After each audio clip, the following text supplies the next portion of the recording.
have given us a book of prophecies that we might not be in the dark. But even the knowledge of those prophecies will not be enough unless we love you with all our heart, Lord. So renew us in your love and in your spirit. And also give the utterance, and all who stand in this pulpit in the name of God, give us utterance, that we may make known the mystery as we ought, Lord. For the time is short and Jesus is coming. Amen. In Jesus' name, and everybody said, Amen. Amen. Praise the Lord. Thank you. You're going to need that thing up because there's not too many yet, so it's up to you. If I'm going to need what now? If you're going to need to put that thing on or not. But if we can... Is this recording? No, we're recording from here. Oh, so it doesn't need it? If everybody can hear you, it's fine. God gave me a loud voice, believe me. Amen. The signs that I knew I was called. I couldn't do much else. Let me get my Bible, and let me give you a word that the Lord has put on my heart, and that I've been sharing all over the world, and in ways I've been sharing with ever-increasing detail, perhaps for the last 20 years. Look at a psalm, the second psalm, such a significant psalm. Perhaps the most complete view or explanation by the Holy Spirit of what we find ourselves in right now, in this day and age. It's just, I knew it a long time ago, that Psalm 2 was speaking about the end times.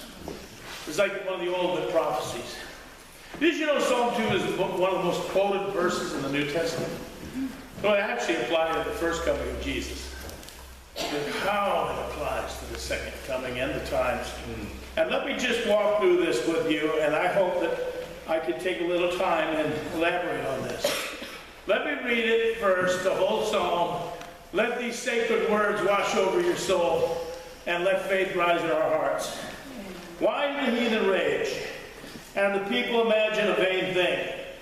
The kings of the earth set themselves, and the rulers take counsel together against the Lord and against his anointed, saying, let us break their bands asunder and cast away their cords from us.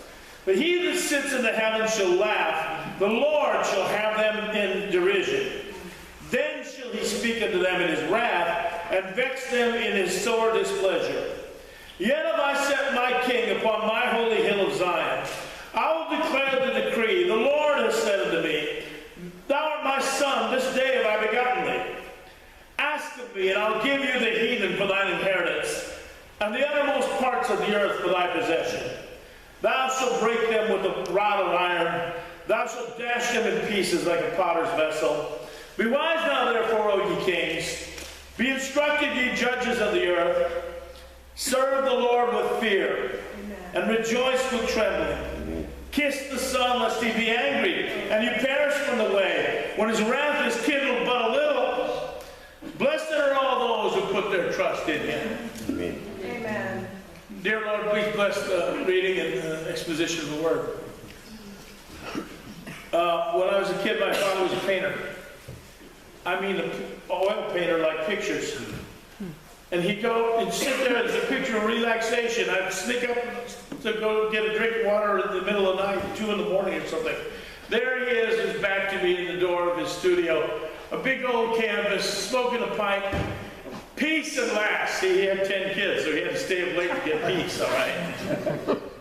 And you look at the canvas, what's he painting? You see, he puts a little piece here, a brown there, a red there, a blue there, a red there. My father would go up to like 60 coats, and every night you go, what is it? I can't even see it. There's a splash of color here, a splash of color there, there's an extra layer there, extra layer there, extra layer there. All of a sudden, boom! You see, oh, it's a landscape, there's a horse there, there's a cowboy there, this is the sun, the cloud. It's beautiful! It just come out like that. That is the way it's come to me, my understanding of what's really going on here in this world. And it's a gift that's been given by God to the church. The church understands. But at first, it's just a little piece here, a little piece there. The most radical thing I ever heard, other than the fact that Jesus actually was made sin for me, that I might be made the righteousness of God. That was the most radical thing, that Jesus loved me and died as a substitute for me. But the second most radical thing, Jesus is coming. Jesus Christ is coming back to judge the world in righteousness and to bring in a literal new world order. But the picture was spotty. Oh, something to do with Israel, something to do with the Antichrist, something to do with the mark of the beast. But it still looked like the painting didn't want to. What is that little spotch of color here and there? It doesn't make sense. But every year and every month and every day, it's coming clearer and clearer and clearer. And this is one of those songs that I've been preaching for 20 years, but I think I see it now clearly. There's a wonderful clarity in the last days. So let me break this down. I'm going to do with this song, well, let me put it this way. I'm going to cassette this song. Now, for young people here, I'll have to explain this. A long time ago, there was a relic that we used to use called cassette tapes. I know it sounds strange. 2 scrolls in a little plastic box. It was unreal. But what I liked about them is you could stop and rewind the tape, and you could get the message. That's what I want to do with Psalm 2. Why did the heathen rage? It's a question. But let's be clear about what this question is. The heathen are the nations of the world, the non-Jewish nations of the world. Why did the heathen rage is a good question. Why are the nations in such an uproar? Now, I want to just stop right there at this point. You see, we live in the information age, don't we? And part of the problem with our age is we get so much information that amazing things happen, but we forget them a week later because other things are happening, and other things are happening, and other things are happening, and it's just a blur. But if you really stop and step back and look just at the last 10 years, some of the things that have happened among the nations of the world. Well, let me give an obvious example first, Syria. There was a nation ruled by a man, Bashar Assad. I wouldn't want to live under him, but he was brutal, but he knew what forces he had to hold back. He didn't persecute Christians in policy. Christians, Jews, and Muslims lived in Syria. It's a fairly modern world until the European Union and Hillary Clinton and the U.S. State Department got involved. And now this nation, which recently had 22 million people living in it, in some kind of peace, relatively, has been dissected. 10 million of them had to flee the nation. You understand? That nation alone is an immigration exodus that rivals anything that happened in World War II. It's staggering. The misery, the suffering. Like I say, we get a rush of information now. Boom, boom, boom, boom, boom, boom. We don't think about it. It just keeps moving on. And you don't really stop and think about it like you could when things went at a little bit slower pace. But look, Turkey got 4 million of those immigrants. People no longer living in their homes anymore. Not ancient people, not primitive people, modern people like you and me, driven out by a savage war that is on so many different levels. All in Syria, you got a proxy war between the U.S. and Russia, because the Russians took the side of Bashar because they want to create a Shiite crescent. You got the U.S. and Europe arming basically ISIS and Al-Qaeda, Sunni Muslims who want to unseat Bashar. You got the Kurds who want their land. There's the largest group of people who don't have a homeland. You got so many factions that it looks, if you tie the strings together, it looks like a bowl of spaghetti. But what really counts is the misery, the human suffering, the absolute destruction that's been wreaked upon Syria by people, as we'll get into later, who want to remake the world. And so you got a nation bleeding to death. Syrian immigrants flowing into the U.S., Syrian immigrants flowing into Germany, Sweden, disrupting whole societies. The nations are in an uproar. Libya was the richest nation in Africa very recently. Did you know that? It was the richest nation in Africa. Someone says, I can't stand Gaddafi. Oh, I never liked him either. He's got blood on his hands. But as soon as the West went to war on terror, Gaddafi immediately got so scared, he turned all his nuclear arsenal over and immediately put him and his Secret Service at the disposal of the West to fight Al-Qaeda. And there was an article I read that said, what Libya lost when the West killed Gaddafi. I cringe at my own nation.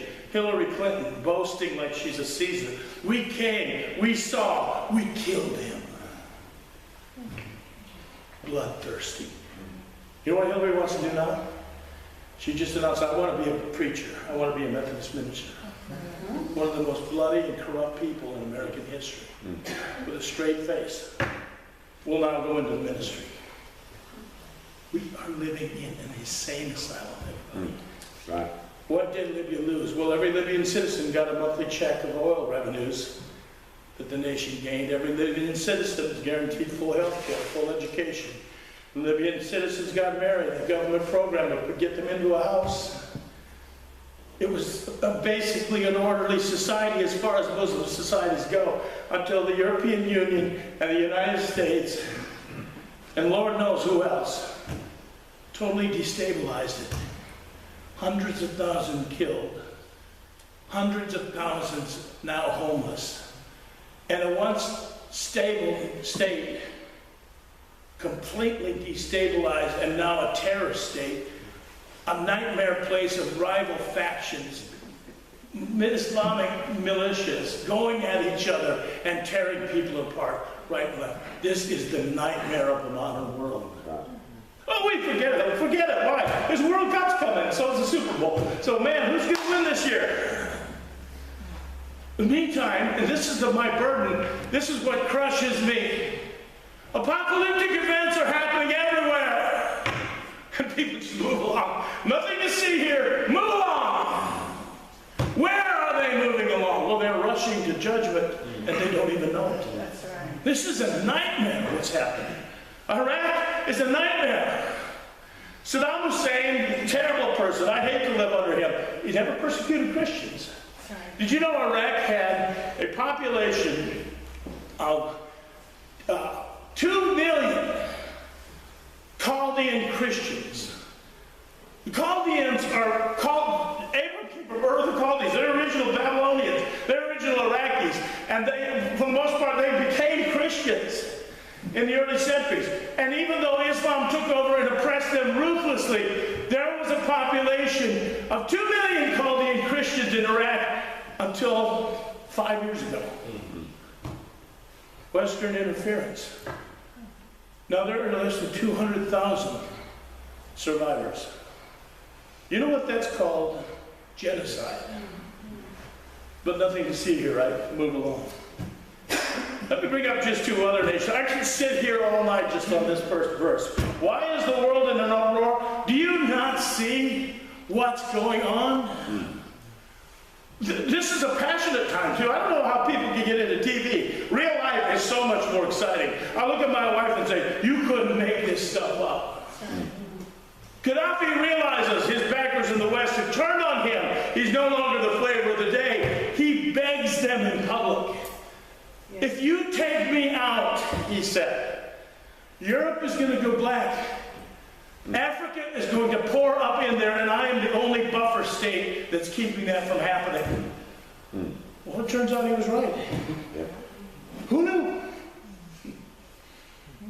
nightmare. Is it innocent what they're doing? Even if they're Muslim, they're human beings. It's a nightmare. Let me take 2 nations, just talk about. You ever been out there one day? Well, this happens in Iowa. I know it happens in parts of South Africa, around Joburg. It could be a perfectly nice day, sun shining, not a cloud in the sky. An hour later, black clouds are turning and roiling. Lightning is falling. You hear thunder in the distance. It goes from nice to black. That's how I feel about the world situation. Let me take two examples of that. You got the nation of Iran. Iran has always been pro-Western, pro-Jew, pro-Israeli. How far back does Iran pro-Jew? How about Cyrus the Great, one of the few people in history called the Great that really was great? Okay, Iran pro-Jew, pro-West. You can look at pictures in Tehran in the 60s and the 70s, and you see modern people, you see women in fashionable but modest dress, you see men in Western suits, you see reasonable people, and then all of a sudden, when the U.S. pulled the rug out from underneath the Shah of Iran, you get a demon-possessed leader, literally glowing from billboards and posters everywhere. You get women instantly put in these garbage bags. You get men growing beards and going back to the 7th century. You get oppression. You get Sharia. Just overnight.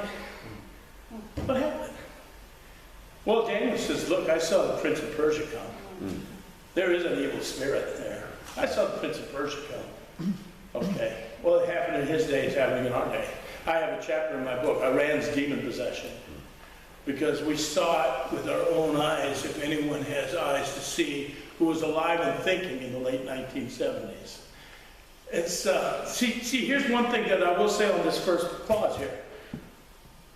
Iran was not slated by God to just keep going modern, Western, reasonable, maybe even secular, maybe even go into all the ways that the West has gone. Iran is in prophecy taking a completely different role. In Ezekiel 38, Iran is part of a confederacy coming down from the north to have a confrontation with the God of the Bible in confederation with other Muslim nations like Libya, like Somalia and Sudan, and like Russia, the only non-Muslim one, although Russia is very nearly Muslim, and like the other nation I look at, Turkey. When did this all change? 1,000 years ago? No, in your lifetime. That's right. You see what I'm saying? In your lifetime. Bright sunny day. And then all of a sudden clouds everywhere. Churning in the sky. Or maybe like John said in Revelation 13, I stood on the sand of the sea, and out of the sea came one beast.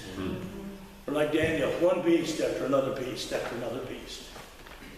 When did Syria become a beast? You see, Syria wasn't slated to be a modern example of a place where Muslims, Christians, and Jews could all live together in peace, and they're becoming increasingly secular. Syria has a role in Bible prophecy. In Isaiah 17, Damascus, whose claim to fame is the oldest continuously inhabited city in the world. Did you know that? You could go to Damascus fairly recently. You could find the street where Paul the Apostle got his sight back, straight street. The prophet says with tears in his eyes, Isaiah 17, Damascus is going to be a heap of rubble. It will not be a city anymore. The cities of error around it will be forsaken. I saw a YouTube clip of a Russian drone went over the cities in the place that they call the Plain of Error. And what you saw in that film was modern buildings collapsed on themselves, World War II bombing style. Block after block after block after block after block after block, and not a sign of life there. Apocalyptic. Now, post-World War II, basically the West controlled the Middle East as best as you could control that unruly place. In your lifetime and mine, you just saw this just 2 years ago. One of the last acts of Obama, withdraw, lead from behind, as he used to say, and let the Russians take over. The policemen of the Middle East. Frightening. Iran? How about Turkey? Perhaps the most startling example. Would you indulge me if I give you history? You can't teach prophecy without history, for prophecy is history written in advance, and history is nothing less than his story. Turkey was the success story of the Muslim world. You know why? Because they took the wrong side in World War I, which, by the way, let me give you an aside. You know when he says in Matthew 24, sign of the end of the age, in my opinion, and I have other authorities who believe the same thing, was World War I. Next to the fall of man, I speak without hyperbole, the greatest disaster that ever happened to the world next to the fall of man was World War I. Because it led directly to World War II. But what else did it lead directly to? The rebirth of Israel. The shattering of the old order. You know, most of the most powerful nations on earth in 1913 were all confessing Christian nations. You'd be hard put to find any nation that would claim to be Christian now. The most powerful nation now, you might have a contest about their Christianity. I'm not here to debate various levels of Christianity. The point is, the most powerful and influential nations on earth all confess to be Christian, and they got lured into slaughtering each other with an efficiency never seen before. And I believe the world has never gotten over it. And the destruction of it, one of the major things, and I can get into this maybe if we talk about Europe while I'm here. Europe lost its faith in World War I and has never regained it. Now this is a problem because Jesus told a parable. Now think about this in terms of Europe. Jesus told a parable. If there's a house and it's kept and it's swept and it's clean and it's garnished, but if it's empty, can it stay empty? No, 7 worse spirits will come into it. And the last state of it will be worse than the first. Once again, something you've seen with your eyes in the last 2 years. This is since 2015. Europe's a very beautiful place. My sons went there in 2015, and then they went there in this year. It's so beautiful to walk around. A nice lifestyle, very successful societies, completely orderly. Problem is, empty houses everywhere. Empty cathedrals, empty churches, empty faith. State churches which are nothing, really. And it turns out you can't resist a false religion with non-religion. See, even back then when they were Catholic, man, they fought to keep the Muslims out. And they went for 700 years and finally drove the Muslims out of Spain. And Charles Martel turned the Muslims back in France. And John Sobieski turned the Muslims back in Vienna late in the 17th century. But who knew? You don't have religion anymore? You can't even resist a false religion, especially one like Islam. And now, Angela Merkel and other leaders. By the way, notice that these leaders of Europe are almost all childless. See, when you have children, then you see things differently. Sure, come on in. 1 million Muslims last year, 1 million Muslims this year. Muslims openly hostile to what's left of the culture of Europe. Put a fork in Germany. It'll never go back to what it was. As beautiful as it was, I mourn for Germany. I mourn for France. I mourn for Sweden. Yes. I mourn for Great Britain. What's the first phase? Why do the heathen rage? Why? In other words, the first question, are the nations in an uproar? Yes. Oh, I was going to tell you about Turkey. Indulge me. I'm here for 3 days. You know, this isn't appreciated. I never even knew it myself until a few years ago. I should have been taught. People should have screamed this from the mountaintops. One of the great modern miracles was Turkey, because in the shattered ruins of World War I, they took the wrong side. Turkey lost the Ottoman Empire, an empire that held the whole Middle East for 500 years. That's how Britain got custody of the most important part, the Holy Land. And they did the last thing those Turkish leaders did before they were totally defeated in World War I is they commenced a genocide against Christians, and especially Greeks and Armenians. They killed 2 million Christians and drove 2.5 million out of the country mercilessly.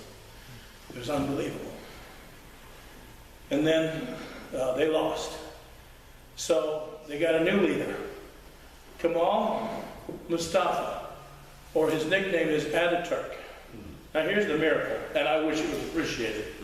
I'd love to see it duplicated. He said, this country's too backwards. And the reason it's backwards is because we're radical Islam. So basically, he totally remade the country. I mean, it's a miracle. He pushed Islam to the side. He did not outlaw it, he pushed it to the side. You can be Muslims, but Islam is not going to have anything to say about public life. Islam is not going to dictate policy. Islam is not going to dictate foreign policy. Islam is not going to dictate economics. He even banned the burqa. He even had men get rid of their fezzes and shave their beards. And he totally modernized Islam, or Turkey, in Islam. Put Islam on the side and made Turkey into a secular country, remade a constitution, even changing the language. Taking out anything Arabic in the language and putting pure old Turk back. And then he assigned an army to be the custodian of the secularity in Turkey. And 5 times the army repelled jihads since 1920. And that's why you got, of all the Muslim nations, that is the stellar example. They were actually considered for membership in the European Union. They are members of NATO. You could go to those cities and they're advanced. Until along came the election of Recep Erdogan, former mayor of Istanbul, who was disgraced and went to prison. You know why he went to prison? Because he publicly read a poem by a Turkish poet that said, the mosques are our barracks, the domes of the mosques are our helmets, the minarets are our bayonets. Through Islam we shall take over the world. He's a throwback. Now remember I said the army was put in charge by the Constitution of keeping that place secular. Only you saw with your own eyes 2 years ago if you knew what you were seeing. The army tried to impose that secularity, and he outsmarted them. Now, after a purge of more than 200,000 people, military officers, judges, Turkey is hurtling back to its Ottoman past. That's not good for the world. One of the last things that Ataturk did, which really breaks the heart of the Sunni world, Islam, you gotta understand something about Islam. We shouldn't be ignorant about it. 80% of all Muslims are Sunni. 20% are Shiite. And thank God there's a rift. They always fight each other. The Sunnis are terrified now because the Shiites were given $150 billion in nuclear technology by my dear leader, Obama. This is insane. You know how terrified the Sunni world is? The guardians of Mecca and Medina is the Saudis. They're actually secretly meeting with Israel because they're so scared of Tehran. What does it say? Why are the nations in a rage? That's a good question. Turkey's on its way back. Erdogan is not just a Muslim, he's a mystic. He's not just a Sunni, he's a Sufi. People think, Sufi, isn't that the peace-loving hippie Muslims? Well, that's wishful thinking. Because Allah's the devil. Yes. And Sufis are like charismatic Muslims. That means they put themselves in trances and become demon-possessed. Erdogan is possessed. Secular Turkish newspaper reporters go and interview him skeptically, come out saying, I am in love with that man. In fact, one of them even said, I'm erotically in love with that man. What? Another wrote an article saying, his birthday is the birthday of God. Is he the Antichrist?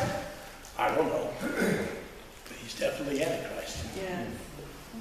Turkey's moving back.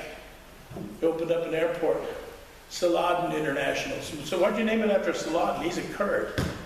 I know he's a Kurd, but he's the last Muslim to conquer Jerusalem.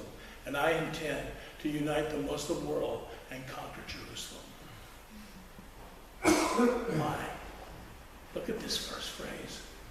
Why are the nations in an uproar? That's a good question. What happened? What happened? And how did it go? See, from 1989, remember the bipolar world? The West and the communists? And we won. We won. The wall came down. We got one guy in World Book, a serious guy in the United States, a serious scholar. The end of the world. Oh no, the end of history, he said. We won. The West shall have its way. How many know we were just starting our troubles and travails? Yeah.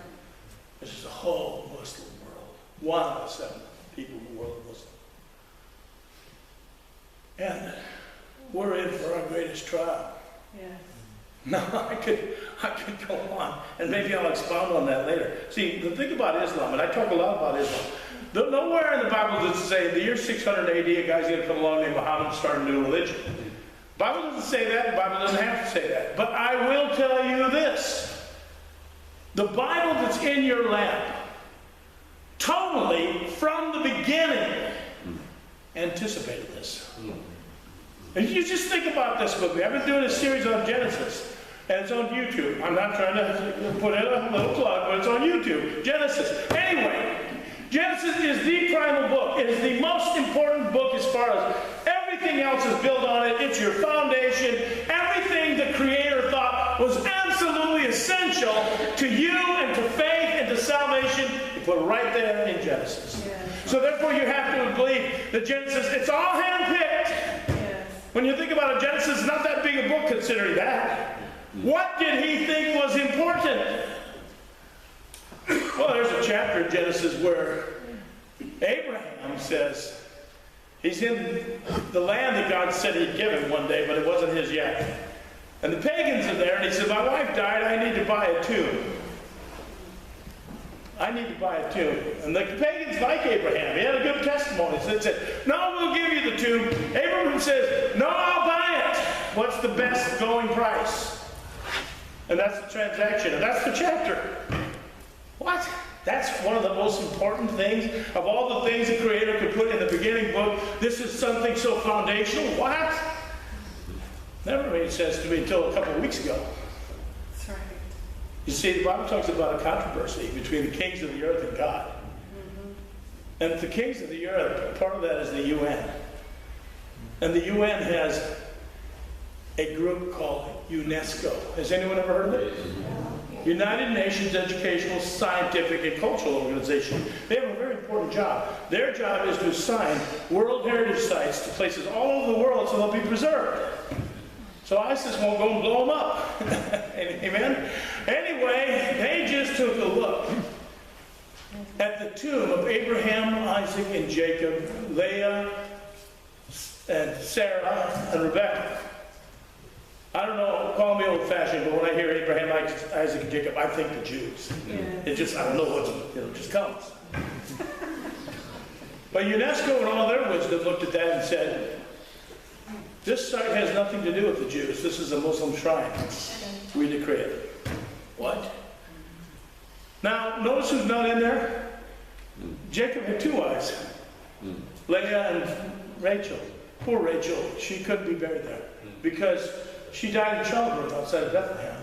So they built a tomb to her. It still exists to this day. And not to leave Rachel out, UNESCO went out to Bethlehem and said, you didn't see that there? That is not a Jewish shrine at all. That is Muslim. Are you kidding me? So maybe that's why God put a chapter, Genesis 23, that's nothing but a real estate transaction. Because he knew a controversy was going to come to this world between him and the experts. That's going to lead, I'm telling you, it will lead to nothing less than the destruction of this world.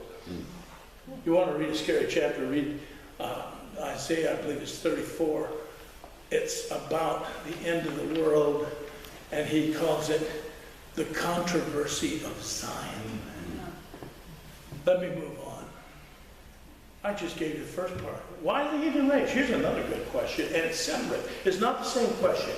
Why do the people imagine a vain thing? Or why are the people of the earth, for the most part, in the grip of a vain imagination? And man, are they ever. If you look at this world, you realize one thing right away. Most people are so deceived, so misguided. It's actually scary. It's like living out a Twilight Zone episode, seriously. When you talk to people about what they think and what they believe, there once was a time where there was a moral consensus, even for non-believers. Now it really is, like Isaiah said, that good is evil and evil is good. Gay couple adopt child, good family. Normal people that do not want to have anything to do with homosexual, evil, stone them, kill them. People are in the grip of a vain imagination. They really believe it. One thing that comes to me is, what if Hitler would have had the internet? Look what he did just with radio.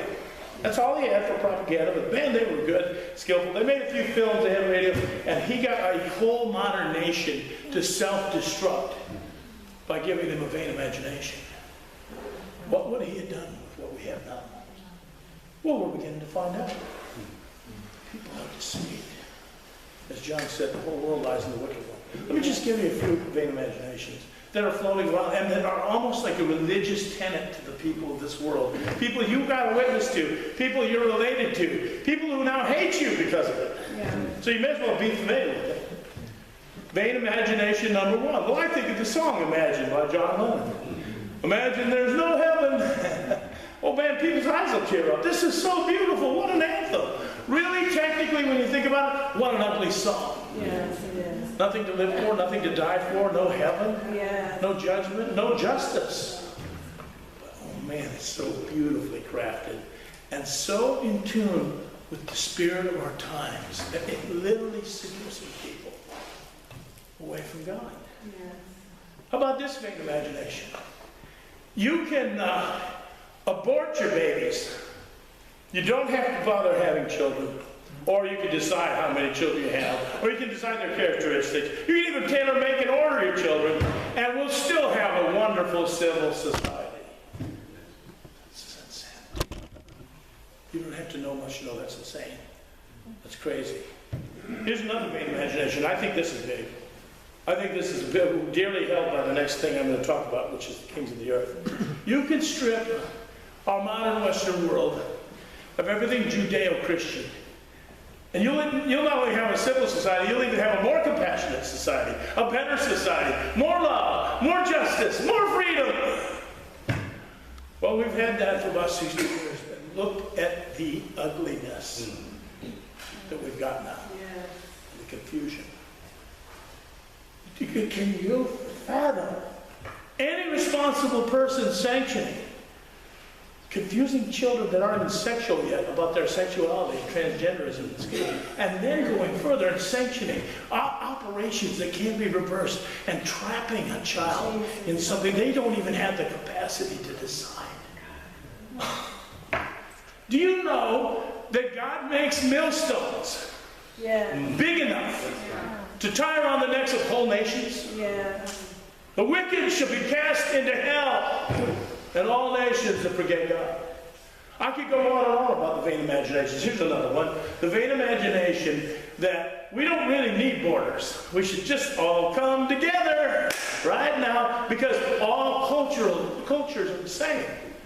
There's no good culture or bad culture. All cultures are the same. In fact, there is a bad culture. The only bad culture is that totally uptight, old-fashioned Judeo-Christian culture. That's bad because they put people in bondage. They have sexual mores and sexual strictures, and that's the only bad one. But all the other cultures, they're enlightened. They're wonderful. If you don't believe me, this is what they're teaching kids at the universities. It's crazy. And this is what they believe. And this, too, is bringing the world into a delusion. Another vain imagination. There is nothing whatsoever to do with Israel becoming a nation after 2,000 years. Just a mistake. UN did that. It wasn't God because it has nothing to do with God. A lot of Christians believe that. See, the second question is why? Why do the people of the world, why are they in the grip of a vain imagination, an empty thought that leads them captive, and that ritual and devilish. Now he gives an answer. I'll give you the answer. I kept you a long time. I thought it'd be farther along than this, but look, I'm here for 3 days. Here's the answer. Not from me, but from the Holy Spirit. The answer is, the reason the world is in an uproar, and to the second question, the reason that the vast majority of the people are in the grip of a vain imagination. I think of like communism. It's just a record of blood, destruction, poverty, misery. And there's still a lot of people think, man, it just hasn't been tried right yet. What? It must be spiritual. But here's the answer according to the Holy Spirit. The reason is because the kings of the earth and their rulers have taken counsel together against the Lord and his Christ. That's right. Well, let me give a definition of this, okay? The kings of the earth and their rulers is a technical expression repeated much in Scripture. It is not limited to royalty or to government, although it includes it. It's the decision makers, the educators, the opinion shapers, the entertainers, the molders, the people who set the pace in higher education, in law, in medicine, and what we call in the U.S. the ruling elite. These are the ones that are creating this miserable new world and that are deceiving people, maybe not on purpose. I think they have a vain imagination too. These are the ones that have the people of the world in the grip of a vain imagination. Now, it's frightening. I mean, lies are powerful, and lies always lead to violence. The world's becoming more violent because so many people believe lies. Anyway, false witness is the rule now, not the exception in press, in education. The whole thing's, if you notice, every institution, and see, we prize our institutions. I mean, we in the West have been blessed, so we have the best colleges and the best medicine and everything.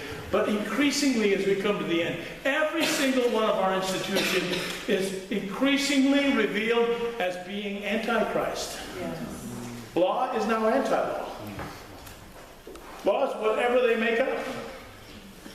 Medicine? Are you kidding? Abortion? Is that medicine? Is that healing someone?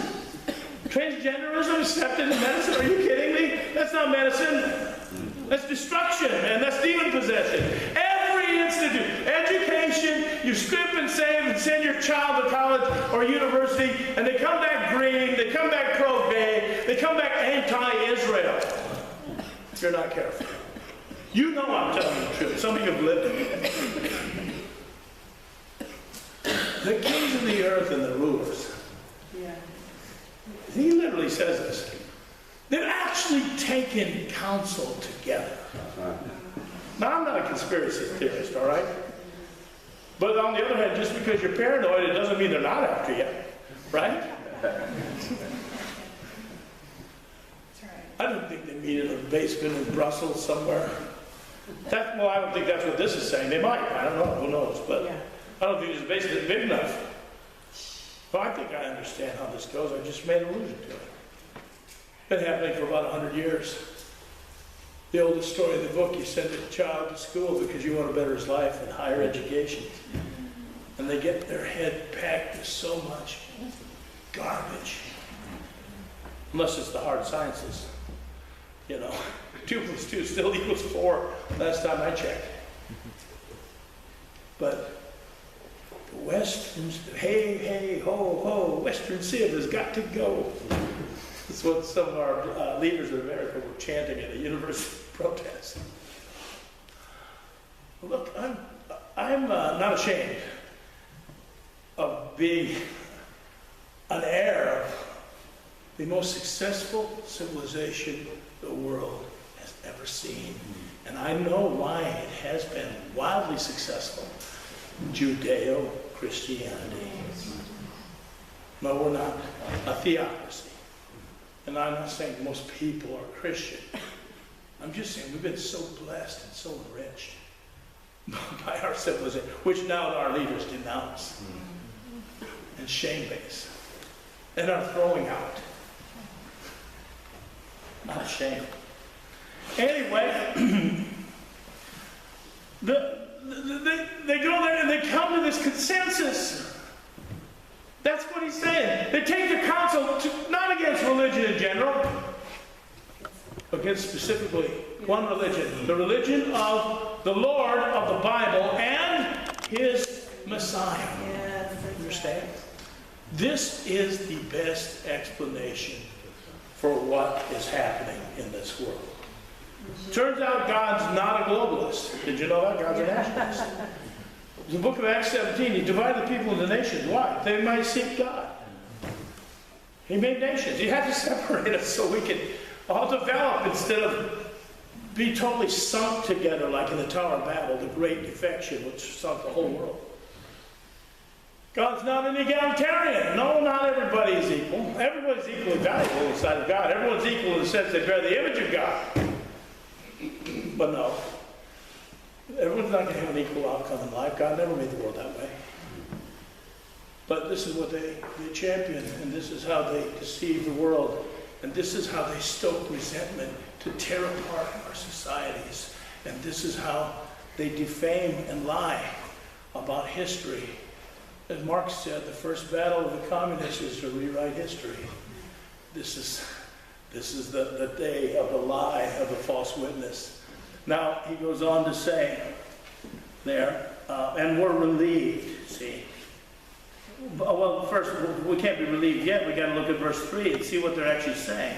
They take their counsel against the Lord and his Christ, saying. Now, he predicts that there will be a liberation movement. Does that sound familiar? Yeah. All since the 60s. A liberation. People got to be free. We got to be free. People everywhere got to be free. This is the songs we used to sing in the 60s. Whole world over, easy to see. People everywhere got to be free. Get rid of that bondage. The problem with that is that there's two different freedoms in the Bible. Jesus said, if you continue my word, you'll be my disciple indeed. Yes. And you'll know the truth, and the truth will make you free. There is a real freedom. I always sing the song, I'm so glad Jesus set me free. Amen. But free of what? Free of sin, free of self, free of fear. Yes. This is beautiful, right? Yeah. But the Apostle Peter warned of the danger of a fake freedom when he said that some will come along promising you liberty when they themselves are the slaves of corruption. Right. See, I see freedom as a gift from God. And it's based in God. They see freedom as something you throw off the shackles and you snatch for yourself. And it's an end in itself. I don't think freedom's an end in itself. I think the great book of liberty in the Bible is Exodus. Let my people go, Moses said. But he didn't stop there, did he? Does anyone know what he said next? That they might serve me. Freedom's not an end in itself. I want to be free to worship God. I want the sin dealt with. I want self out of the way. I want to be a servant of God. But the other freedom is just throwing off all restriction. Now, the Bible gives a great example of perhaps, in that sense, the freest man in the Bible. This man set himself free of all of his relationships, all of his friendships, his family. I mean, it's bondage, man. You got to give an account of yourself. And then the freedom just kept on going because that kind of freedom is never satisfied. So he threw off his clothes. And then when they came to try and bring it back under control, they put chains on him. You know he's so powerful, he snapped those chains? That's right. Whoa, he's free. Yes, but free of what? Sanity? Family? Love? You want to be free of love? See, I think of the sexual revolution. We're free free of marriage, free of two-parent households, free of love, free of commitment. Congratulations, baby. You've come a long way. You're free! Yeah, where do we find that guy in the Bible? He lived among the tombs. He cried every day and every night. He gashed himself with stones. And blessed gospel, Jesus came to him. That's what I pray for this generation. We have a guy that's a thinker in the U.S. named Dennis Prager, and he's not Christian, but he's a Jewish rabbi. And he said something so profound. He said, the real sexual revolution came into the world through Moses and the Jewish faith, and was furthered by the Christian faith. And then he explained what he meant. That the world before Moses and the Ten Commandments and the Christian faith was a miserable, squalid world of sexual anarchy. There's no control over anybody. Children were seen as a means to an end. People were traded, bought, sold, enslaved, used, and abused. And then Moses came along from God and got the Word of God, and he said he took the genie of human sexuality, so powerful, and put it right back in the bottle of monogamous marriage. And that released a creativity that created the greatest civilization the world has ever seen. Are we advancing? We are going back. And that world was cruel, squalid, selfish, and brutal. What do you think we got? We got slavery now. We got child dealing, child trafficking. Are you kidding me? Let me just close in a minute. We can get back to the rest of this, but I do want to bring up one other thing. Why do the heathen rage? Why are the people in the grip of a vain imagination? Well, it has to do with the elite. Kings of the earth and their rulers. That's a technical term. They appear again and again in the Bible, all the way to the end. At the end, there's a frightening chapter in Revelation 19. Even though I love Jesus, this chapter just makes me shake. He gets on a horse. His garments are splattered with blood. He puts a sword on his side. He mounts his horse, and he comes back to make war on all that is false, all that is crooked, all that is perverted and evil. And it says, and the beast comes out to resist him. It's terrifying, really. Human beings openly resisting Jesus. And then it says, out of the shadows alongside the beast come the kings of the earth and their rulers to make war on the land. Well, in America, all the kings of the earth, a lot of them, politicians especially, pretend to be Christian. But at the end, a wonderful clarity comes. Now everything is finally seen for what it is, even in its hideous deformity. These people are only doing, finally, out in the open, what they've been doing all along. Resisting the Lord and His Christ. Seeking to remake a new world order. He says, the Lord, I'm so relieved because then we see this hideous scene. It's like a nightmare that I portrayed, and I'm sorry, but this is the truth. This is what God said would happen, and it is happening, and I hope you can be strengthened in your faith, that at least something makes sense of this, that we're not just stuck with this confusion and hatred, or you don't just have to numb your mind with entertainment or something, that we can look at this and say, wait a minute, God said from the beginning, this is what it'd be like at the end. And it says that the reason I say you can be relieved is because He draws our attention to Him that sits in the heavens. Oh, wait a minute. I forgot. There is a God. He rules. Yes. He's going to have them in derision. Yes. I mean, that's kind of scary to me, too, because He's laughing at their pretensions. But He says one more thing, and this is where I'll close, and I want you to consider the events of the last 2 months. See, this is my burden, to show people how stunningly relevant whole passage of the Bible you may have read 100 times on how they are literally being played out right before your eyes. It's like me looking over my father's shoulder. Oh, well, that painting's coming into focus now. He says to them in his wrath, I set my king on my holy hill of Zion. So he says to the kings, look, I've got a king I selected. King Jesus.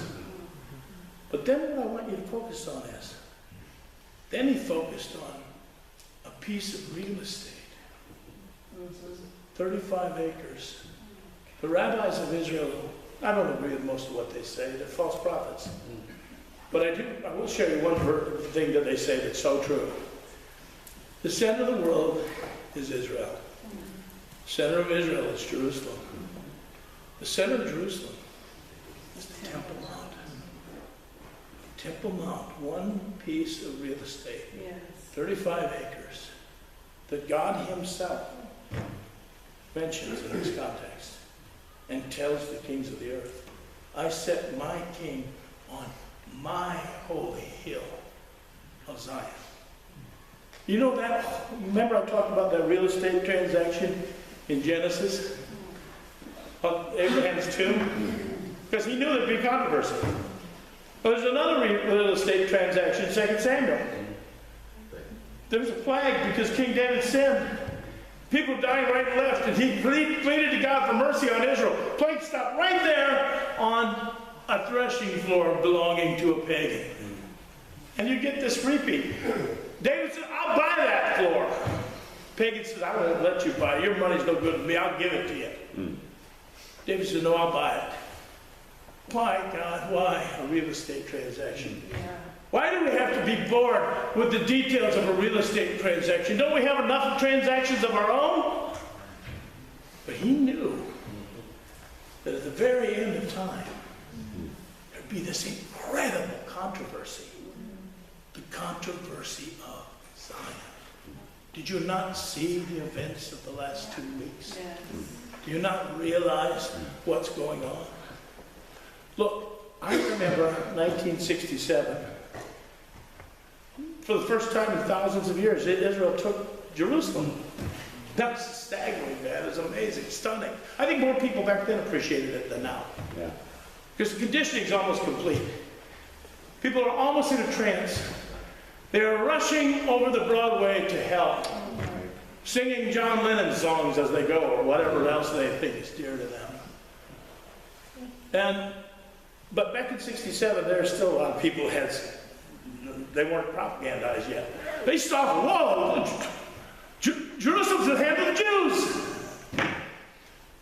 And I can still see the picture of the battle-hardened paratroopers bursting through, coming to what we call the Wailing Wall, which is a retaining wall, and crying their eyes out. Because for centuries there are people who said, next year in Jerusalem, next year in Jerusalem, next year in Jerusalem. Now they had control of Jerusalem, and they had control of the Temple Mount. But, who remembers this? Moshe Dayan, on behalf of Golda Meir's government. They're Jews, but they're not religious. They're atheists. As an act of goodwill to the Muslims, turned the Temple Mount, which is the holiest site to all of Judaism, over to something called the Waqf.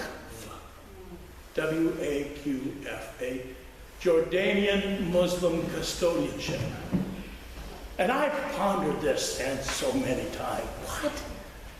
How could you do that? Well, it was an act of goodwill to pacify the Muslims.